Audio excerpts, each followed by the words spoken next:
ನಾರಾಯಣಂ ನಿಖಿಲಪೂರ್ಣಗುಣೈಕದೇಹಂ ನಿರ್ದೋಷಮಪ್ಯತಮಪ್ಯಖಿಲೈಸ್ವಾಕ್ಯೈಃ ಅಸ್ಯೋದ್ಭವಾದಿತಮಶೇಷವಿಶೇಷತೋತಿವನ್ಯಂ ಸದಾ ಪ್ರಿಯತಂ ಸನ್ನಮಾಮಿ. ಕೃಷ್ಣಾಯ ವಾಸುದೇವಾಯ ಹರಯೇ ಪರಮಾತ್ಮನೇ ಪ್ರಣತಃ ಕ್ಲೇಶನಾಶಾಯ ಗೋವಿಂದಾಯ ನಮೋ ನಮಃ. ಅಭ್ರಮಂ ಭಂಗರಹಿತಂ ಅಜಡಂ ವಿಮಲಂ ಸದಾ ಆನಂದತೀರ್ಥಮತುಳಂ ಭಜೆ ತಾಪತ್ರಯಾಪಹಂ. ಪೃಥ್ವೀಮಂಡಲಮಧ್ಯಸ್ಥಾಃ ಪೂರ್ಣಬೋಧಮತಾನುಗಾಃ ವೈಷ್ಣವಾಃ ವಿಷ್ಣುಹೃದಯಾಃ ತಾನ್ ನಮಸ್ಸೇ ಗುರುನ್.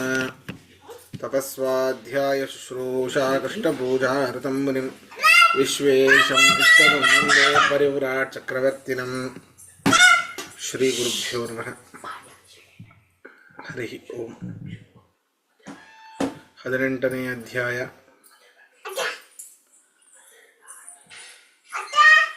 ನಲವತ್ತೆರಡನೇ ಶ್ಲೋಕ ಆಗಬೇಕಾ?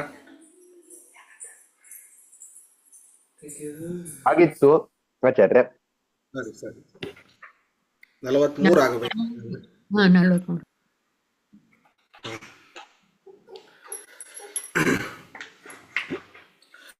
ಶೌರ್ಯಂ ತೇಜೋ ಧೃತಿರ್ದಾಕ್ಷ್ಯಂ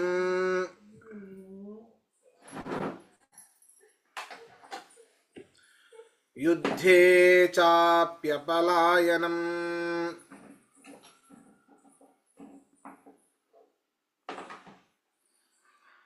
ದಾನಮೀಶ್ವರಭಾವಶ್ಚ ಕ್ಷಾತ್ರಂ ಕರ್ಮ ಸಾವಜಂ.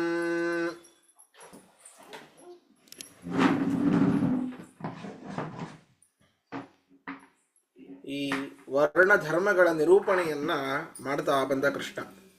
ಬ್ರಾಹ್ಮಣ ಯಾರು, ಕ್ಷತ್ರಿಯ ಯಾರು, ವೈಶ್ಯ ಯಾರು, ಶೂದ್ರ ಯಾರು? ನಿಜವಾಗಿ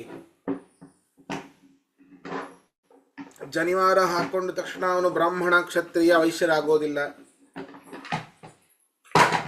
ಅವನ ರಾಜರ ಕುಲದಲ್ಲಿ ಹುಟ್ಟಿದ ತಕ್ಷಣ ಅವನು ಕ್ಷತ್ರಿಯ ಆಗೋದಿಲ್ಲ. ವೈಶ್ಯರ ಕುಲದಲ್ಲಿ ಹುಟ್ಟಿದ ತಕ್ಷಣ ವೈಶ್ಯ ಆಗೋದಿಲ್ಲ. ಶೂದ್ರರ ಕುಲದಲ್ಲಿ ಹುಟ್ಟಿದ ತಕ್ಷಣ ಶೂದ್ರ ಆಗೋದಿಲ್ಲ. ಏನು? ಕರ್ಮಾಣಿ ಪ್ರವಿಭಕ್ತಾನಿ ಸ್ವಭಾವ ಪ್ರಭವೈರ್ ಗುಣೈಹಿ. ಅವರ ಸ್ವಭಾವಕ್ಕೆ ಅನುಸಾರವಾಗಿ ಅವರವರು ಮಾಡುವಂತಹ ಕರ್ಮಗಳು ಅವರ ಗುಣಕ್ಕೆ ಅನುಸಾರವಾಗಿರುವಂಥದ್ದು ಏನಿದೆ ಅದಕ್ಕೆ ಅನುಸಾರವಾಗಿ ಈ ಬ್ರಾಹ್ಮಣ, ಕ್ಷತ್ರಿಯ, ವೈಶ್ಯ, ಶೂದ್ರ ಎನ್ನುವಂತಹ ವರ್ಣಧರ್ಮಗಳ ನಿರೂಪಣೆ.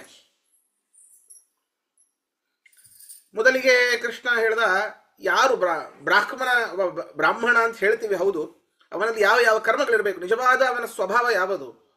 ಅದಕ್ಕೆ ಹೇಳ್ದ 42ರಲ್ಲಿ, ಶಮೋದಮಸ್ತಪಶೌಚಂ ಕ್ಷಾಂತಿರಾರ್ಜವಮೇವ ಚ ಜ್ಞಾನಂ ವಿಜ್ಞಾನಮಾಸ್ತಿಕ್ಯಂ ಬ್ರಾಹ್ಮಂ ಕರ್ಮ ಸ್ವಭಾವಜಂ. ಭಗವಂತನಲ್ಲಿ ನಿಷ್ಠೆ, ಇಂದ್ರಿಯ ನಿಗ್ರಹ, ಬ್ರಹ್ಮಚರ್ಯ, ತಪಸ್ಸು, ಒಳಹೊರಗಿನ ಶುದ್ಧಿ, ಅಂತರಂಗ ಶೌಚ. ಬರೀ ಹೊರಗಿನ ಶುದ್ಧಿ ಮಾತ್ರ ಅಲ್ಲ, ಒಳಗಿನ ಶುದ್ಧಿಯು ಬಹಳ ಮುಖ್ಯ. ಹೊರಗಿನ ಶುದ್ಧಿಗಿಂತ ಒಳಗಿನ ಶುದ್ಧಿ ಬಹಳ ಮುಖ್ಯ. ಕ್ಷಾಂತಿ, ಕ್ರೋಧ ಅನುತ್ಪತ್ತಿ, ಸಿಟ್ಟು ಮಾಡಿಕೊಳ್ಳದೇ ಇರುವುದು. ನಮಗೆಲ್ಲ ಅದೇ, ನಾವೆಲ್ಲ ಅದರಿಂದನೇ ಹುಟ್ಟಿದವರು. ಅಹಂಕಾರ ತತ್ವ ವಿಶೇಷವಾಗಿ ನಮ್ಮಲ್ಲಿ. ಆರ್ಜವಂ, ತ್ರಿಕರಣಗಳ ಶುದ್ಧಿ, ಮನಸ್ಸು, ಮಾತು ಮತ್ತೆ ಕೆಲಸ. ಏನು ಮನಸ್ಸಲ್ಲಿ ವಿಚಾರ ಮಾಡಿದೆ ಅದನ್ನೇ ಮಾತಾಡೋದು, ಮಾತಾಡಿದ್ದನ್ನು ಮಾಡೋದು, ಒಂದಕ್ಕೊಂದು ತಾಳ್ಮೇಳ ಇಲ್ಲ. ಜ್ಞಾನಂ ವಿಜ್ಞಾನಂ, ಸಾಮಾನ್ಯ ಜ್ಞಾನ, ವಿಶೇಷ ಜ್ಞಾನ, ಆಸ್ತಿಕ್ಯ, ಧರ್ಮಾದಿಗಳಲ್ಲಿ ನಂಬಿಕೆ, ಇವೆಲ್ಲ ಏನಿದೆ ಇವದು ಬ್ರಾಹ್ಮಣ ಕರ್ಮ, ಅರ್ಥಾತ್ ಬ್ರಾಹ್ಮಣರ ಸಹಜವಾದ ಕರ್ಮ, ಸ್ವಭಾವ ಅಂತ ಬ್ರಾಹ್ಮಣರ ಬಗ್ಗೆ ಹೇಳಿದ. ಅಂದ್ರೆ ಬ್ರಾಹ್ಮಣರ ಕರ್ಮಗಳು ಯಾವುದು ಅಂತ ಹೇಳ್ದ. ಈ ಎಲ್ಲಾ ಕರ್ಮಗಳು ಯಾರಲ್ಲಿ ಇರ್ತಾವ ಅವರು ಬ್ರಾಹ್ಮಣ ಅಂತ. ಮುಂದೆ ನೋಡಿ, ಕ್ಷತ್ರಿಯರು ಹೇಳ್ತಾ ಇದ್ದಾನೆ 43ರಲ್ಲಿ,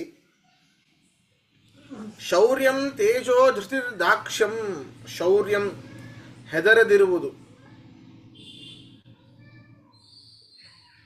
ನಿರ್ಭಯತೆ, ತೇಜ, ದೇಹದಲ್ಲಿನ ಒಂದು ವಿಶಿಷ್ಟವಾದ ವರ್ಚಸ್ಸು, ನೋಡಿದರೆ ಇನ್ನೂ ನೋಡಬೇಕು ಎನ್ನುವಂತಹ ಒಂದು ವರ್ಚಸ್ಸು ಇರ್ತದೆ. ಕೆಲವೊಬ್ಬರ ದೇಹದಲ್ಲಿ. ನೋಡಿ, ಈಗ ದೇವತೆಗಳನ್ನೇ ತಗೊಳ್ಳೋಣ. ಚತುರ್ಮುಖ ಬ್ರಹ್ಮದೇವರು ಅವರು ಬ್ರಾಹ್ಮಣರು, ವಾಯುದೇವರು ಅವರು ಕ್ಷತ್ರಿಯರು, ಯಮದೇವರು ಅವರು ಶೂದ್ರರು. ಅಂದರೆ ಅವರ ಸ್ವಭಾವವೇ ಅದು.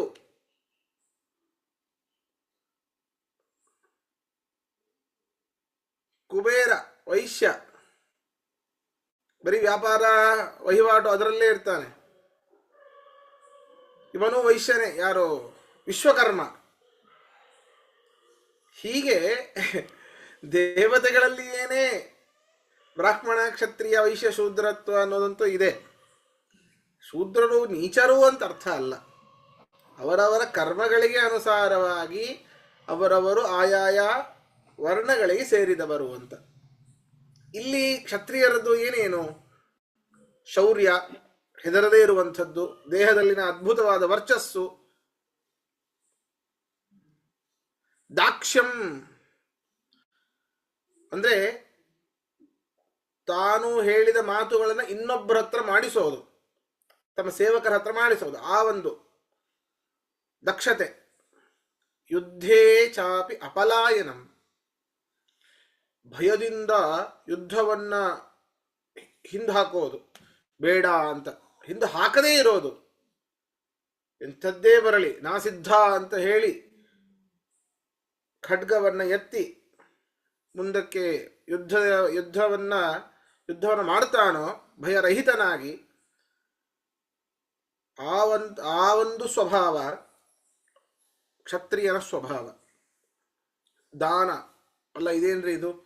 ದಾನ ಬ್ರಾಹ್ಮಣರ ಕರ್ತವ್ಯ. ಅಧ್ಯಯನ, ಅಧ್ಯಾಪನ, ಯಜನ, ಯಾಜನ, ದಾನ, ಪ್ರತಿಗ್ರಹ. ಹೌದು, ಬ್ರಾಹ್ಮಣ ಅವನ ಯೋಗ್ಯತೆ ಎಷ್ಟಿದೆ ಅಷ್ಟು ದಾನ ಮಾಡಬೇಕು. ಆ ಕ್ಷತ್ರಿಯ ಹಾಗಲ್ಲ, ಯೋಗ್ಯತೆಯನ್ನು ಮೀರಿ ಅವನು ದಾನ ಮಾಡಬೇಕು. ಯಾಕೆ? ಅವನು ಇನ್ನೊಂದು ಕಡೆ ಹೋಗಿ ಇನ್ನೊಂದು ರಾಜ್ಯದ ಮೇಲೆ ಯುದ್ಧವನ್ನು ಮಾಡಿ ಅದನ್ನು ಮತ್ತೆ ಪಡಿತೇನೆ, ಇನ್ನೂ ಅನಂತ ಸಂಪತ್ತನ್ನು ಪಡಿತೇನೆ ಅನ್ನೋ ಭರವಸೆ ಅವನಿಗಿರ್ತದೆ. ಬ್ರಾಹ್ಮಣನಿಗೆ ಹಾಗಿರೋದಿಲ್ಲ. ಇದ್ದವನು ಕೊಡಲಿ. ಈಗ ಒಬ್ಬ ದುಡ್ಡಿರೋವನು ಎಲ್ಲ ವಿದ್ಯಾಪೀಠಕ್ಕೆ ಹೋಗಿ ಎಲ್ಲ ಹುಡುಗರು 100 ರೂಪಾಯಿ ಕೊಡ್ತಾನೆ. ದುಡ್ಡಿರೋವನು, ಅವನಿಗೆ ಪುಣ್ಯ ಬಂತು. ಇನ್ನೊಬ್ಬ ಮಿಡಲ್ ಫ್ಯಾಮಿಲಿಯಲ್ಲಿದ್ದಾನೆ, ಅವನು ಹೋಗಿ ಎಲ್ಲರಿಗೂ 10 ರೂಪಾಯಿ ಕೊಡ್ತಾನೆ. ಅವನ ಯೋಗ್ಯತೆಯೇ ಅಷ್ಟು. 100 ರೂಪಾಯಿ ಕೊಟ್ಟಾಗ ಆ ಒಬ್ಬ ಶ್ರೀಮಂತನಿಗೆ ಎಷ್ಟು ಪುಣ್ಯ ಬಂದಿತ್ತೋ, ಇವನು 10 ರೂಪಾಯಿ ಕೊಟ್ಟಾಗ ಅಷ್ಟೇ ಪುಣ್ಯ ಬರ್ತದೆ. ಯಾಕೆ? ಯೋಗ್ಯತೆ ಅಷ್ಟಿದೆ, ಅಷ್ಟೇ ಪುಣ್ಯ. ಯೋಗ್ಯತೆಗೆ ಅನುಸಾರವಾಗಿ ಧರ್ಮಾಚರಣೆಯನ್ನು ಮಾಡಬೇಕು. ಎಲ್ಲ ಕೊಟ್ಟು ಆಮೇಲೆ ನಮಗೆ ಇಲ್ಲ ಅಂದ್ರೆ ನಮಗೆ ಯಾರು ಕೊಡೋರು? ಹಾಗಂತ ಹೇಳಿ ಬಹಳ ನಮಗೆ ಇಟ್ಕೊಂಡು ಸ್ವಲ್ಪ ಕೊಡೋದು, ನಮ್ಮ ಯೋಗ್ಯತೆ ಎಷ್ಟಿದೆಯೋ ಅದಕ್ಕಿಂತ ಕೆಳಗಡೆ ಕೊಡೋದು, ಅದೂ ತಪ್ಪೆ. ಹೀಗೆ ದಾನ, ಹಸುಗಳನ್ನಾಗಲಿ, ಭೂದಾನ, ಬಂಗಾರ ಸ್ವರ್ಣ ದಾನ ಮೊದಲಾದ ಸತ್ಪಾತ್ರರಿಗೆ ಕೊಡುವಂಥದ್ದು. ಈಶ್ವರ ಭಾವ, ನೋಡ್ರಿ, ದಾನಂ ಈಶ್ವರ ಭಾವಶ್ಚ, ಅಪರಾಧಿಗಳಿಗೆ ತಕ್ಕ ಶಾಸ್ತಿಯನ್ನ ಮಾಡುವಂಥದ್ದು.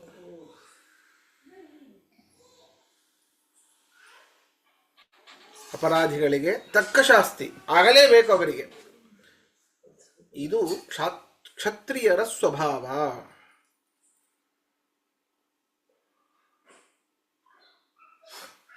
ಇನ್ನೊಂದು ಕೆಲವೊಂದಿದೆ. ಬಲಾತ್ಕಾರದ ಸಂಪತ್ತನ್ನು ಕಸಿದುಕೊಳ್ಳುವುದಾಗ್ಲಿ, ದೈಹಿಕ ಶಿಕ್ಷೆ ನೀಡೋದಾಗ್ಲಿ, ದುಷ್ಟರನ್ನ ದಂಡಿಸೋದು, ದುಷ್ಟರ ಸಂಪತ್ತನ್ನ ನಾಶ ಮಾಡೋದು, ಇವೆಲ್ಲವೂ ಕೂಡ ಈಶ್ವರ ಭಾವ ಅಂತ ಕರೀತದಂತೆ. ಬರೀ ಶಿಕ್ಷೆ ನೀಡೋದು ಅಂತ ಅರ್ಥ ಅಲ್ಲ. ಬಲಾತ್ಕಾರದ ಸಂಪತ್ತನ್ನು ಕಸಿದುಕೊಳ್ಳೋದು ಒಳ್ಳೆಯವರದ್ದಲ್ಲ. ಅಂದ್ರೆ ಬೇರೆ ರಾಜ್ಯಗಳಿಗೆ ಹೋಗಿ, ಸರಿನಾ, ಹೋಗಿ ಯುದ್ಧ ಮಾಡೋದು ಕ್ಷತ್ರಿಯರ ಸ್ವಭಾವವೇ ಅದು. ಯುದ್ಧ ಮಾಡಲೇಬೇಕು. ಅವರು ಎಷ್ಟು ಕಪ್ಪವನ್ನ ತಂದು, ಎಷ್ಟು ಹಣವನ್ನ ತಂದು ತಮ್ಮ ಕೋಶಕ್ಕೆ ಹಾಕ್ತಾರೋ ಅಷ್ಟು ಅವರ ಒಂದು ರಾಜ್ಯ ಸುಭಿಕ್ಷೆಯಿಂದ ಇರ್ತದೆ. ಯುದ್ಧಕ್ಕೆ ಹೋಗೋದು ಅವನು ಸಿದ್ಧನಾದ್ರೆ ಅವನು ಯುದ್ಧ ಮಾಡಲಿಕ್ಕೆ, ಆ ಒಂದು ದೇಶದ ರಾಜ ಯುದ್ಧ ಮಾಡಿ ಸಿದ್ಧನಾದ್ರೆ ಯುದ್ಧ ಮಾಡೋದು. ಯುದ್ಧದಲ್ಲಿ ಆ ರಾಜ ಸೋತ್ರೆ ಅವನೇ ಶರಣಾಗತನಾದರೆ ಆವಾಗ ಪ್ರತಿ ತಿಂಗಳು ಇಷ್ಟಿಷ್ಟು ಕಪ್ಪ ಕೊಡಬೇಕು, ನಮಗೆ ಟ್ಯಾಕ್ಸ್ ಕಟ್ಟಬೇಕು. ಪ್ರತಿ ವರ್ಷ ಅಂತ ಇಟ್ಕೊಳ್ಳಿ, ನಿಮ್ಮ ಒಂದು ದೇಶದಿಂದಾಗಿ ನಮ್ಮ ದೇಶಕ್ಕೆ ಇಷ್ಟು ಟ್ಯಾಕ್ಸ್ ಬರಬೇಕು ಅಂತ ಮಾಡೋದು. ಇಲ್ಲ ಶರಣಾಗತನೇ ಆಗಲಿಲ್ಲ ಅಂತಂದರೆ ಅವನ ಸಂಹಾರ ಮಾಡೋದು. ಸಂಹಾರ ಮಾಡಿ ಅಲ್ಲಿ ಇವನಿಗೆ ಬೇಕಾದ ಒಬ್ಬರನ್ನ, ಇವನ ಸುಪ್ಪತ್ತಿಗೆಯಲ್ಲಿರುವಂತಹ ಒಬ್ಬ ಯಾರೋ ಒಬ್ಬ ಮಂತ್ರಿಯನ್ನೋ ಇನ್ನೊಬ್ಬರನ್ನೋ ಅವನನ್ನು ಅಲ್ಲಿ ರಾಜನನ್ನಾಗಿ ಮಾಡೋದು. ಆ ದೇಶವು ಇವನ ಕೈ ಕೆಳಗೆ ಬರುತ್ತೆ. ಹೀಗೆ ಈ ಎಲ್ಲ ಬಲಾತ್ಕಾರ ಸಂಪತ್ತನ್ನು ಕಸಿದುಕೊಳ್ಳೋದು ಅಂದರೆ ಹೀಗೆ. ಇವೆಲ್ಲವೂ ಧೈರ್ಯ, ಶೌರ್ಯ, ನಿರ್ಭಯತೆ, ದೇಹದಲ್ಲಿನ ತೇಜಸ್ಸು, ಯುದ್ಧವನ್ನು ನೋಡಿ ಭಯದಿಂದ ಓಡದೇ ಇರುವಂಥದ್ದು, ದಾನ ಮತ್ತೆ ಈಶ್ವರ ಸ್ವಭಾವ, ಇವೆಲ್ಲವೂ ಕೂಡ ಕ್ಷತ್ರಿಯರ ಧರ್ಮ. ಹಾಗಾದರೆ ಇವೆಲ್ಲವೂ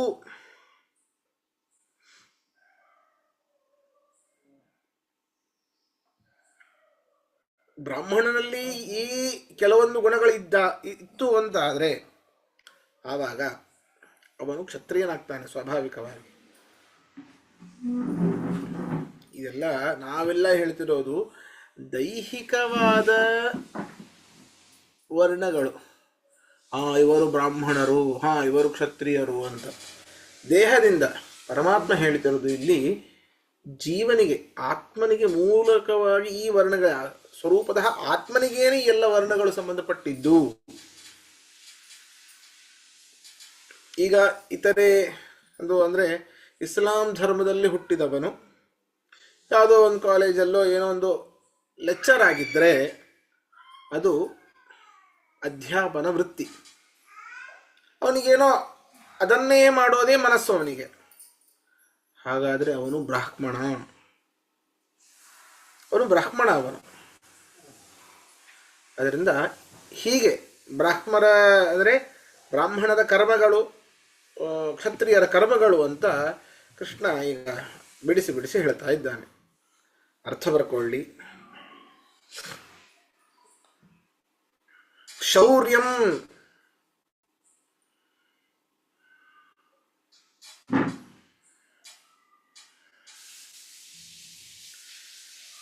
ಹೆದರದಿರುವುದು ಅಥವಾ ನಿರ್ಭಯತೆ, ಯಾವುದಾದ್ರೂ ಬರ್ಕೊಳ್ಳಿ.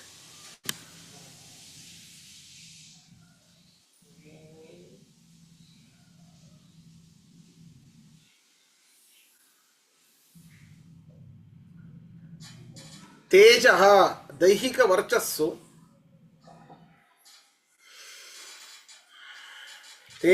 ದೈಹಿಕ ವರ್ಚಸ್ಸು.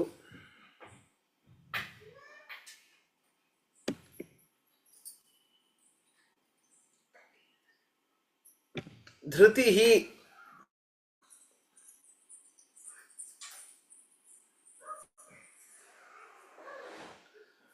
ಎಂಥದ್ದೇ ಸಮಯದಲ್ಲಿ ಇದ್ದರೂ ಬುದ್ಧಿಭ್ರಮಣೆ ಆಗದಿರುವುದು, ಅದೇ ಧೈರ್ಯ. ಧೃತಿ ಅಂದರೆ ಧೈರ್ಯ. ಧೈರ್ಯ ಅಂದರೆ ಏನು? ಎಂಥದ್ದೇ ಕಷ್ಟ ಸಮಯದಲ್ಲೂ ಬುದ್ಧಿಭ್ರಮಣೆ ಆಗದೇ ಇರುವುದು, ಮನಸ್ಸು ಕುಗ್ಗದೇ ಇರುವಂಥದ್ದು. ದಾಕ್ಷ್ಯಂ ದಕ್ಷತೆ,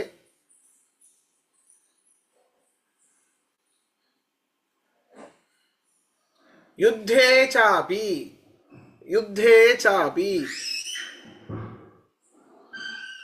ಯುದ್ಧದಲ್ಲಿ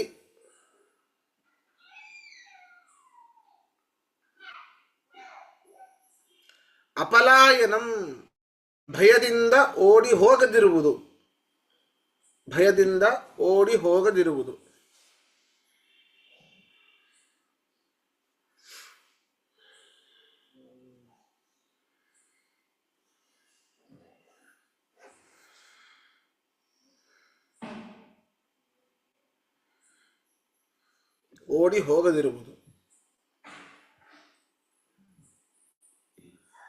ದಾನಂ ಗೋ ಭೂಮಿ ಸುವರ್ಣ ಮೊದಲಾದವನ್ನು ಗೋಭೂಮಿ ಸುವರ್ಣ ಮೊದಲಾದ ವಸ್ತುಗಳನ್ನು ಸತ್ಪಾತ್ರರಿಗೆ ನೀಡುವುದು.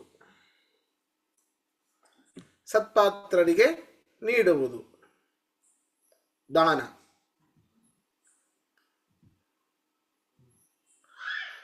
ಈಶ್ವರ ಭಾವ ಈಶ್ವರ ಭಾವ ಚ ಅಪರಾಧಿಗಳಿಗೆ ಶಿಕ್ಷೆ ನೀಡುವುದು. ಅಪರಾಧಿಗಳಿಗೆ ಶಿಕ್ಷೆ ನೀಡುವುದು.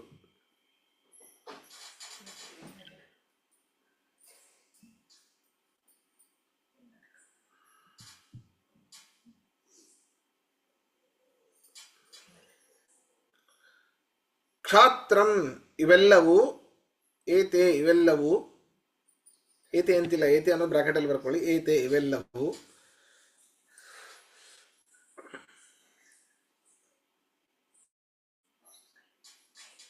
ಏತೆ ಇವೆಲ್ಲವೂ ಕ್ಷಾತ್ರಂ ಸ್ವಭಾವಜಂ ಕರ್ಮ. ಕ್ಷಾತ್ರಂ ಕ್ಷತ್ರಿಯರ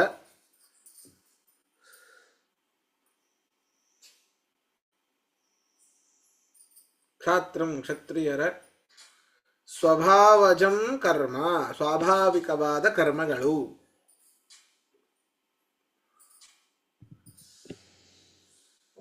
ಸ್ವಾಭಾವಿಕವಾದ ಕರ್ಮಗಳು. ಪ್ರಶ್ನೆ ಇದೆ ಕೇಳಿ.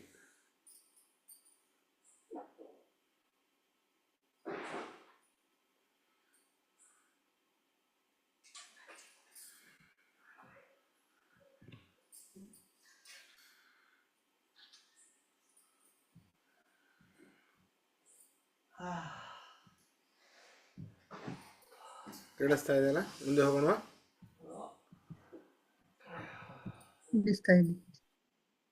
ಸರಿ, ಮುಂದೆ ಹೋಗೋಣ.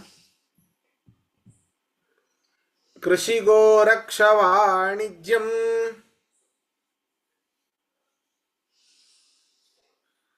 ವೈಶ್ಯಂ ಕರ್ಮ ಸ್ವಭಾವಜಂ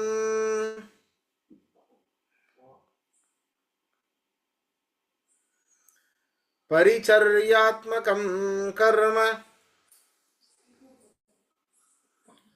ಶೂದ್ರಸ್ಯಾಪಿ ಸ್ವಭಾವಜಂ.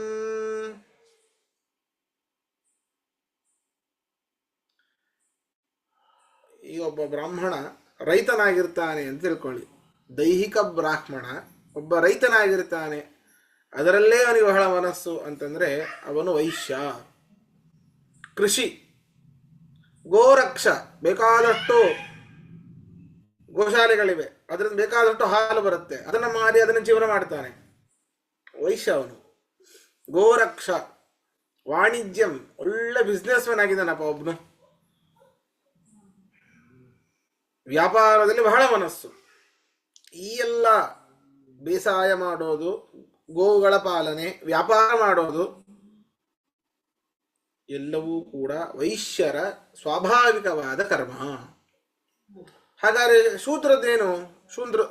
ಶೂದ್ರರದು ಏನು ಅಂತಂದ್ರೆ ಈ ಬ್ರಾಹ್ಮಣ ಕ್ಷತ್ರಿಯ ವೈಶ್ಯರ ದೈಹಿಕವಾದದ್ದಲ್ಲ. ವಿಚಾರ ಮಾಡಿ, ದೈಹಿಕ ಬ್ರಾಹ್ಮಣರು, ದೈಹಿಕ ಕ್ಷತ್ರಿಯರು, ದೈಹಿಕ ವೈಶ್ಯರದಲ್ಲ. ಈ ಹಿಂದೆ ಹೇಳಿದಂತಹ ಯಾವ ಯಾವ ಕರ್ಮಗಳಿವೆಯೋ, ಇಂತಿಂಥ ಕರ್ಮಗಳು ಯಾವ ಯಾವ ಮನುಷ್ಯರಲ್ಲಿದೆಯೋ ಅಂತಹ ಮನುಷ್ಯರ ಸೇವೆಯನ್ನ ಮಾಡುವವನು ಶೂದ್ರ. ಅವನು ಬ್ರಾಹ್ಮಣನೇ ಆಗಿರಬಹುದು, ಕ್ಷತ್ರಿಯನೂ ಆಗಿರಬಹುದು ದೇಹತಃ. ಪರಿಚರ್ಯಾತ್ಮಕಂ ಕರ್ಮ ಶೂದ್ರಸ್ಯಾಪಿ ಸ್ವಭಾವಜಂ. ಹೀಗೆ ಇದರಲ್ಲಿ ಶೂದ್ರರ ಸ್ವಭಾವ, ಅವರ ಸೇವೆಯನ್ನ ಮಾಡುವಂಥದ್ದೇನಿದೆ ಇದು ಶೂದ್ರನ ಸ್ವಭಾವ ಅಂತ ಒಂದೇ ಶ್ಲೋಕದಲ್ಲಿ ಇಬ್ಬರ ಬಗ್ಗೆಯೂ ಹೇಳ್ತಾ ಇದ್ದಾರೆ. ಅರ್ಥ ಬರ್ಕೊಳ್ಳಿ.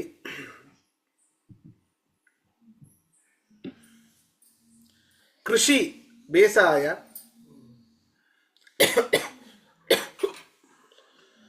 ಗೋರಕ್ಷಂ ಗೋರಕ್ಷ ಗೋವುಗಳ ಪಾಲನೆ,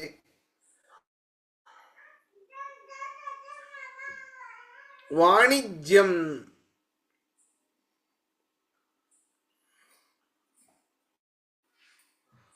ವಾಣಿಜ್ಯಂ ಚ ವ್ಯಾಪಾರಗಳು ಇವೇ ಮೊದಲಾದ ಇವುಗಳು ಮುಖ್ಯವಾಗಿ ಪ್ರಧಾನ ಇವುಗಳು. ವಾಣಿಜ್ಯಂ ವ್ಯಾಪಾರ ಇವುಗಳು. ವೈಶ್ಯಂ ಸ್ವಭಾವಜಂ ಕರ್ಮ ವೈಶ್ಯರ ಸಹಜ ಕರ್ಮಗಳು.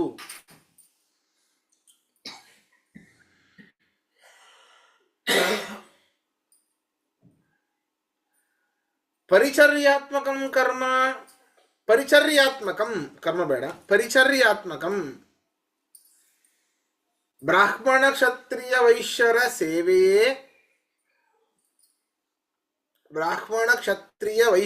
ಸೇವೆ,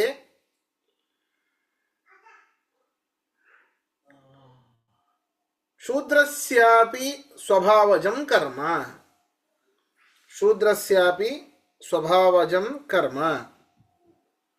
ಶೂದ್ರನ ಸಹಜ ಕರ್ಮಗಳು.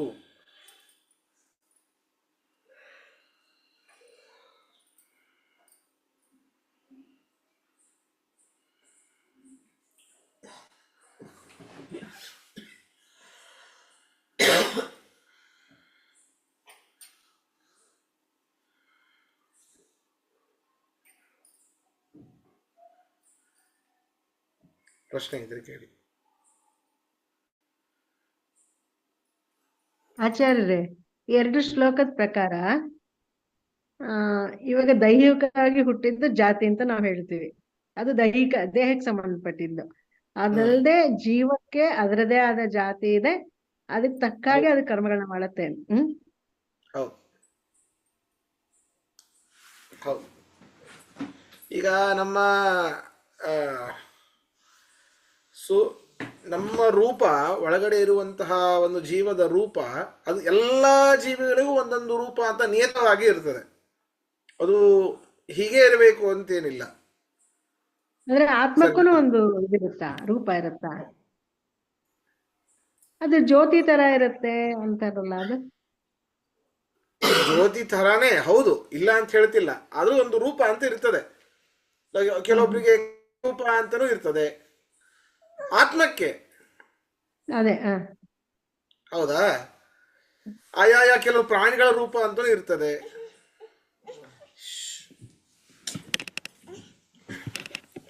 ಅಂದ್ರೆ ಈಗ ದೇವ್ರು ಹೇಗೆ ಒಂದೊಂದು ರೂಪಗಳನ್ನ ಎಷ್ಟು ರೂಪಲ್ಲಿ ತೊಗೊಳ್ತಾನೋ ಹಾಗೆ ಆತ್ಮಕ್ಕೆ ಅದರದ್ದೇ ಒಂದೊಂದು ರೂಪ ಇದೆ. ಹೌದು. ಅದೆಲ್ಲ ಮತ್ತೆ ಪ್ರಳಯ ಆದಾಗ, ವಿಷ್ಣುವಿನ ಹೊಟ್ಟೆಲ್ಲ ಹೋದಾಗ ಮತ್ತೆ ಅದು ನಾಶ ಆಗತ್ತೆ. ಮತ್ತೆ ನಮ್ಮ ಕರ್ಮಕ್ಕೆ ಅನುಸಾರವಾಗಿ ಆಯಾಯ ಆತ್ಮಗಳಿಗೆ ಬರುತ್ತೆ. ಅಂದ್ರೆ ಇದು ಒಂದ್ ಮನ್ವಂತರಕ್ಕೆ ನಮ್ದು ಮುಗಿಯಲ್ಲ, ಮತ್ತೆ ಹುಡ್ತಾನೆ ಇರ್ತೀವಿ. ಹೌದೌದು, ಅಷ್ಟು ಮಾಡಿದೀವಿ ನಾವು ಕರ್ಮಗಳನ್ನ. ನಾ ತಿಳಿದೆ ಈ ಮನ್ವಂತರಕ್ಕೆ ನಮ್ದು ಮುಗಿಯತ್ತೆ, ಮುಂದಿನ ಹುಟ್ಟುತ್ತಾರೆ. ಅಲ್ಲ, ಏನಾಗಿ ಹುಟ್ಟುತ್ತೀವಿ ಅನ್ನೋದು ಮುಖ್ಯ.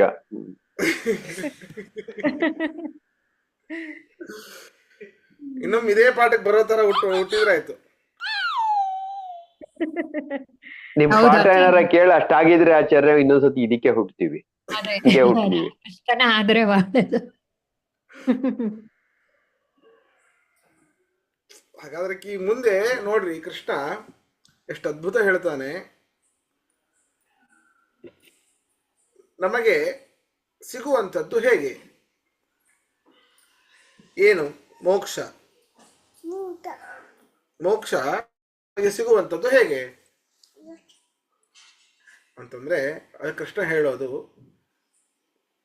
ನೀವು ಯಾವ ವೃತ್ತಿಯಲ್ಲಿ ಇದ್ದೀರೋ ನನ್ನ ಪೂಜೆಯನ್ನೋ ಭಾವನೆಯಿಂದ ಮಾಡಿ ಸಾಕು. ನಮಗೆ ಯಾವುದರಲ್ಲಿ ಅಭಿಲಾಷೆ ಇದೆ, ಅಧ್ಯಾಪನದಲ್ಲೇ ಅಭಿಲಾಷೆ ಇದೆ ಅಂತಂದ್ರೆ ಹಾಗಾದ್ರೆ ನಾವೆಲ್ಲ ಬ್ರಾಹ್ಮಣರು ಅಂತ ಅರ್ಥ. ವ್ಯಾಪಾರದಲ್ಲೇ ಅಭಿಲಾಷೆ ಇದೆ, ನಾವೆಲ್ಲ ವೈಶ್ಯರು ಅಂತ ಅರ್ಥ. ಈ ಗೌರ್ಮೆಂಟಿನಲ್ಲಿ, ಈ MLA ಇತ್ಯಾದಿಗಳಲ್ಲಿ ಆಗೋದ್ರಲ್ಲಿ ಅಭಿಲಾಷೆ ಇದೆ ನಮಗೆ, ಭೂಮಿಯನ್ನ ನೋಡ್ಕೊಳ್ಳೋದ್ರಲ್ಲಿ ಈ ರೀತಿ ಅಭಿಲಾಷೆ ಇದೆ ಅಂತಂದ್ರೆ ನಾವು ಕ್ಷತ್ರಿಯರು ಅಂತ ಅರ್ಥ. ಹೀಗೆ ನಿಮ್ಮ ನಿಮ್ಮ ಕರ್ಮಗಳನ್ನು ಸರಿಯಾಗಿ ಮಾಡ್ತಾ ಹೋಗಿ ನೀವು ಮುಕ್ತಿಯನ್ನು ಪಡಿತೀರಿ. 45ನೇ ಶ್ಲೋಕದಲ್ಲಿ ಅದೇ ಹೇಳ್ತಾ ಇದ್ದಾನೆ. ಸ್ವೇ ಸ್ವೇ ಕರ್ಮ. ಸಮಯ ಇದೇನಾ? ಆಚಾರ್ಯ, ಇವಾಗ ಹೇಳಿದ ಪ್ರಕಾರ ಆತ್ಮಕ್ಕೂ ಒಂದ್ ಜಾತಿ ಇದೆ ಅಂತ ಆಯ್ತು. ಹೌದು ಇವಾಗ ಈ ಜನ್ಮದಲ್ಲಿ ಅಧ್ಯಾಪನ ಇರುತ್ತೆ, ಮುಂದಿನ ಜನ್ಮದಲ್ಲಿ ಇನ್ನೇನೋ ಆಗ್ಬಿಟ್ಟದಾಗ ಮತ್ತೆ ಅವಾಗ ನಮ್ಮ ಅಭಿಲಾಷೆ ಬೇರೆನೆ ಇರ್ತದೆ. ಅವಾಗ ಹೇಗೆ ಅದೇ ಜಾತಿ ಆಗತ್ತೆ ಆತ್ಮಕ್ಕೆ? ಆಚಾರ್ಯ ಅದು ಜಾತಿ, ಆಚಾರ್ಯ ಅದು ಜಾತಿನೋ ಧರ್ಮನೋ? ಯಾವುದು? ವರ್ಣ. ಅದು ವರ್ಣ ಅಂತದ್ದು ವರ್ಣ, ಜಾತಿ ಅಲ್ಲ. ಜಾತಿ ಅಲ್ಲ, ಜಾತಿ ಅಲ್ಲ, ವರ್ಣ. ಹೌದು. ನಿಮ್ ಸ್ವಭಾವ ಪ್ರಕಾರ ನಿಮ್ದು ವರ್ಣ ಬರುತ್ತೆ. ನಿಮ್ ಸ್ವಭಾವ ಏನು, ಸ್ವಭಾವಕ್ಕನುಸಾರವಾಗಿ ವರ್ಣ. ಆಯ್ತು. ಈಗ ಅಧ್ಯಾಪಕರಾಗಿರ್ತಾರೆ, ಅದು ಆ ವರ್ಣ ಆಯ್ತು. ಅಂದ್ರೆ ಅಲ್ಲಿಗೆ ಬ್ರಾಹ್ಮಣ ವರ್ಣ ಅಂತ ಆಯ್ತು ಆತ್ಮಕ್ಕೆ. ಇನ್ನೊಂದು ಜನ್ಮ ಬಂದಾಗ ಬೇರೆ ಆದಾಗ ಅವಾಗ ಅದೇ ಹೇಗಾಗತ್ತದು? ಇನ್ನೊಂದು ಜನ್ಮ ಬಂದಾಗ ನೋಡಿ, ಯಾವ ಯಾವ ನಿತ್ಯವಾದ ವಸ್ತುವಿನಲ್ಲಿ ಇರುವಂತಹ ಗುಣಗಳು ನಿತ್ಯವೇನೆ, ಇದು ನಾವು ಒಪ್ಪೋದು. ನಿತ್ಯನಾದ ಆತ್ಮನಲ್ಲಿ ಇರುವಂತಹ ಆ ಗುಣಗಳೇನು, ಅವುಗಳು ನಿತ್ಯವೇನೆ. ನಮಗೆ ಈಗ ಮನುಷ್ಯ ಜನ್ಮ ಬಂದಿದೆ, ಸ್ವಲ್ಪ ಜ್ಞಾನ ಇದೆ, ಸ್ವಲ್ಪ ಅಧ್ಯಯನವನ್ನ ಮಾಡ್ತಾ ಇದ್ದೇವೆ. ಮುಂದಿನ ಜನ್ಮದಲ್ಲಿ ಇದೇ ಮನುಷ್ಯ ಜನ್ಮ ಬರ್ತೀನಿ, ಏನ್ ಗ್ಯಾರಂಟಿ ಏನು? ಅದೇ ನಾ ಕೇಳ್ತಿರೋದು. ಹೌದಾ? ಹೌದಾ? ಗುಣಗಳು ಅದೇ ಇದ್ದೇ ಇರ್ತದೆ, ಅದರಲ್ಲಿ ವ್ಯತ್ಯಾಸ ಇಲ್ಲವೇ ಇಲ್ಲ.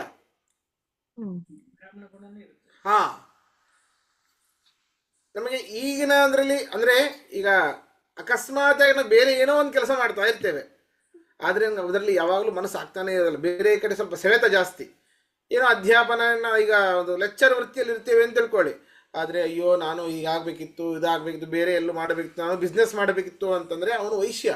ನಿಜವಾಗ್ಲು ಏನೋ ಅನಿವಾರ್ಯವಾಗಿ ಇದು ಮಾಡ್ತಾ ಇದ್ದಾನೆ, ಬೇರೆ ಸಿಗ್ಲಿಲ್ಲ ಅಂತ. ಹೌದಾ? ಆದ್ರಿಂದ ಸ್ವಭಾವ ಅದು ನಿತ್ಯವೇ, ಆತ್ಮನು ನಿತ್ಯ. ಆದ್ರಿಂದ ಅವನಲ್ಲಿರುವಂತಹ ಸ್ವಭಾವವು ನಿತ್ಯವೇ, ಅದೇನು ವ್ಯತ್ಯಾಸ ಆಗೋದಿಲ್ಲ. ಸ್ವಭಾವ ಅದೇ ಇರುತ್ತೆ. ಹೌದು, ವರ್ಣ ಬದಲಾಗಲ್ಲ. ಆದ್ರೆ ಅದೇ ಮನುಷ್ಯ ಜನ್ಮ ಬಂದಾಗ ಮಾತ್ರ ಸ್ವಲ್ಪ ಹಿಂದೆ ಮುಂದೆ ಅಂದ್ರೆ ಗೊತ್ತಾಗೋದು ನಮಗೆ ಈ ಸ್ವಭಾವ ಅಂತ. ಬೇರೆ ಇತರ ಜನ್ಮ ಬಂದಾಗ ನಾವು ಈ ಸ್ವಭಾವ ಅಂತ ನಮ್ಗೆ ಗೊತ್ತಾಗುವಷ್ಟು ಬುದ್ಧಿಶಕ್ತಿಯೂ ಇರೋದಿಲ್ಲ. ಯಾಕೆ? ಪೂರ್ವಜನ್ಮ ಸ್ಮರಣೆಯೂ ಇರೋದಿಲ್ಲ. ಈಗೂ ಎಲ್ಲಿದೆ ಬಿಡಿ ಪೂರ್ವಜನ್ಮ ಸ್ಮರಣೆ, ಇವಾಗ್ಲೂ ಇಲ್ಲ.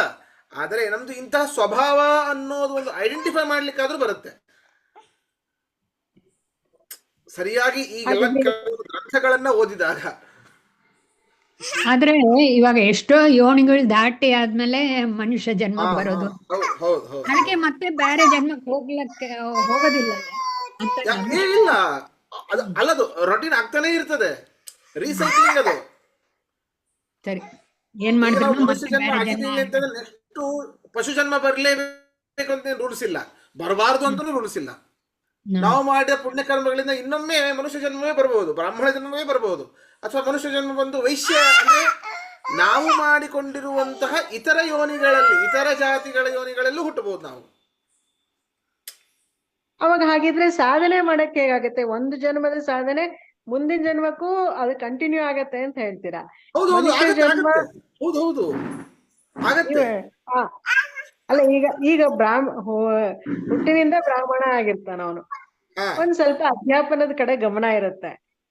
ಇನ್ನು ಮುಂದಿನ ಜನ್ಮಕ್ ಮತ್ತೆ ಅವನು ಅದೇ ತರ ಬಂದ್ರೆ ಅವನಿಗೆ ಸಾಧನೆಗೆ ಅದು ಸಾಧ್ಯ ಆಗತ್ತೆ.